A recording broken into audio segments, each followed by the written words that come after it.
What's going on, everybody? C4 here. Welcome back to the channel. And a quick update before we get into today's video, which is going to be a rant-style Eagles video, which we haven't done in a decent amount of time.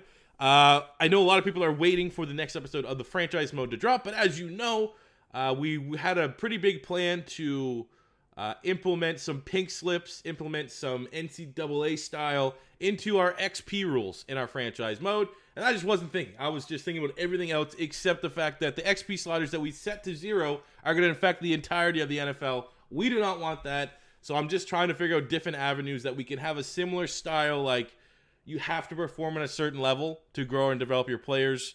That isn't the XP. I need a couple more days to figure that out. Right now, I have an idea. I need to run a couple more sims to test it out. But Friday afternoon will be the next episode of the franchise mode. And once things work, I'm planning on Sunday being another episode. So a quick turnaround to get that series going. And tomorrow, there's going to be, for those of you guys that like tips and tricks and you want to dominate your fantasy drafts and your Madden drafts and everything like that, you're definitely going to want to watch that. But today, big news coming up for the Philadelphia Eagles. What a topic that we have discussed a lot on the channel. And now that this news has come out, I've been getting pinged and on Twitter. Enough that I was just like, all right, let's read into this and let's get super agitated and talk about it and why I think right now, way ahead of the upcoming NFL season, this is a horrible decision for the Philadelphia Eagles. Philadelphia Eagles have announced that they will not have an offensive coordinator for the upcoming year. A position that we have been lacking since we lost Frank Reich, and Frank Reich scooted to the Colts, and he's been doing, generally speaking, a pretty damn good job down there for Indy, given the whole kind of, crap deal he had to deal with Andrew Luck retiring. But Philly not going with an OC. An OC is like a new outside offensive coordinator is exactly what this offense needs. Our offense, Philadelphia, was at maximum capacity, operating as good as it can. When you had someone like Frank Reich who could challenge Doug Peterson, who could say, oh, these are our 20 plays we want to run. Like, I don't think these are going to work. Like, not all of them are going to work. Obviously, Doug Peterson is a really good coach, really good play caller. But having someone like Frank Reich to just fine-tune it, to tweak it, to be that resistance when it comes to game planning, we've been lacking that. And Mike Rowe got canned right away, and it became pretty apparent, we lost our wide receiver coach as well, that those were Jeffrey Lurie moves. You know, Doug Peterson had that press conference where he came out and said, Carson Welch, who was our wide receiver coach, and Mike Rowe as offensive coordinator, we're going to stay. Those are his guys. And then the day after, he had a meeting with Jeffrey Lurie, and they were fired. So essentially, Jeffrey Lurie, he has his finger on the pulse of the Eagle fan base. Clearly has someone, an assistant that watched my videos, because all the 90% of the OC hires that they were bringing in, potential OC hires that they were bringing in, were guys that, like when they brought in Graham Harrell, USC's OC, I do for a fact that there's something going on, because that was like my shot in the dark, absolute wild card. It would be a dream come true, I think, bringing him in as an OC. And then out of nowhere, the reports came out that they actually brought him in.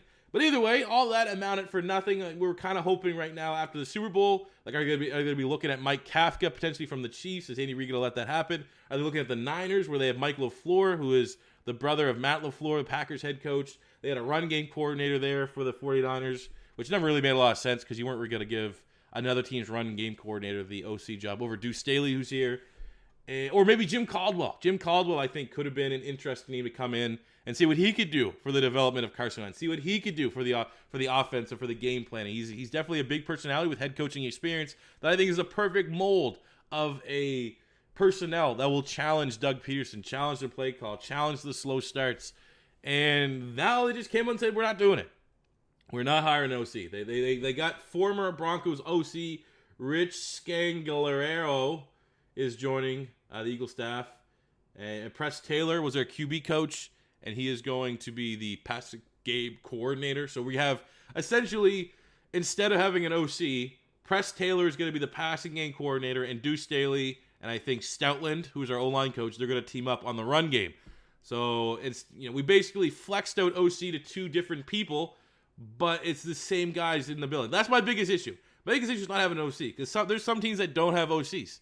Like some teams that their head coach calls the plays, you don't really need an OC. You just got to build up your coaching staff for the individual positions. It's not, supremely uncommon to not have a straight up offensive coordinator. The issue with the Philadelphia Eagles is we haven't brought anyone that has outside ideas. We have Press Taylor and we have Deuce Staley.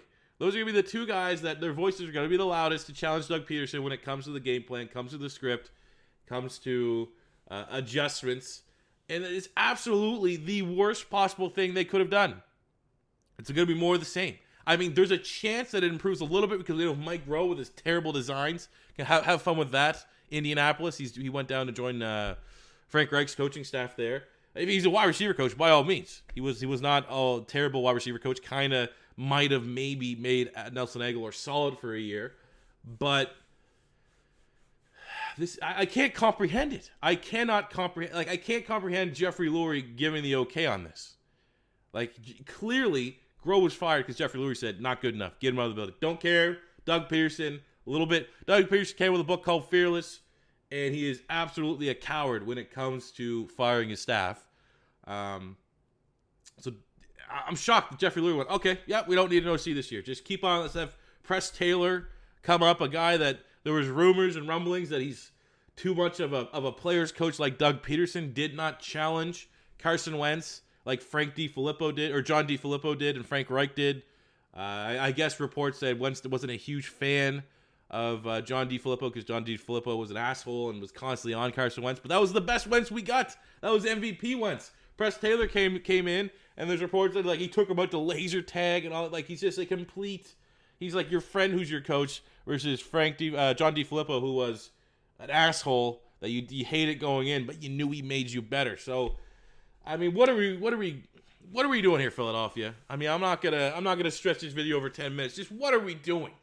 How are we gonna go in when clearly the biggest issue is how stale and stagnant and figured out and played out our offense is, and go in going, nope, everything's staying here again, baby. Like, this is like almost feels like, I'm not going to say that it's going to turn out this way, it's going to blow up this way, but this kind of feels like this is Doug Peterson's way of kind of like pushing back against Jeffrey Lurie. Doug Peterson did not want to get rid of his coaching staff. Jeffrey Lurie said, those guys are gone. So then Doug Peterson's like, well, you know what? I'm keeping my guys here. I'm just going to internally promote everyone. We'll bring in a new QB coach, but we're going to just elevate Press Taylor's responsibilities. We're going to elevate Deuce Staley's responsibilities, and we're not going to have an OC. How about that?